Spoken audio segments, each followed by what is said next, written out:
බලන්න කලාවේදියාගේ දුක්ඛිත යථාර්ථය.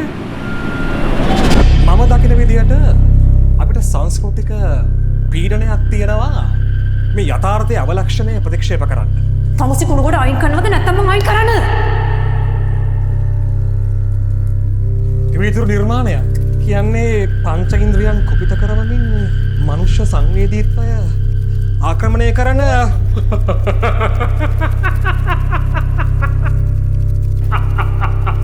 තමුසිට මං ආයි කියන්නේ තමුසි මේ කුණුගොඩ අස් කරේ නැත්තම් ඒ සමාජීය එකගතාවයට අසංකගේ කවදාවත් ප්‍රණාමයක් තිබුණේ නැහැ. මොකද කෙනෙකුට දුගඳ හමන සංකර ප්‍රස්තුතයක් තව කෙනෙකුට මහා වස සම්භාරයක්.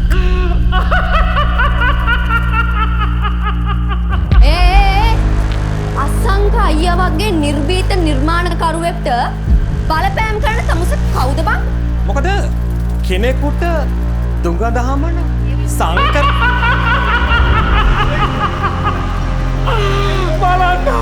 බලන්න මේ සංවාදයේ ආශ්චර්ය. මේකෙන් පෙන්නන නූතන සොසයිටි දෙන බෝ බලන්න මේ මගේ විශුද්ධිය ආත්ම ප්‍රකාශනය බලන්න මගේ අදෝනේ දෝංකාරය බලන්න.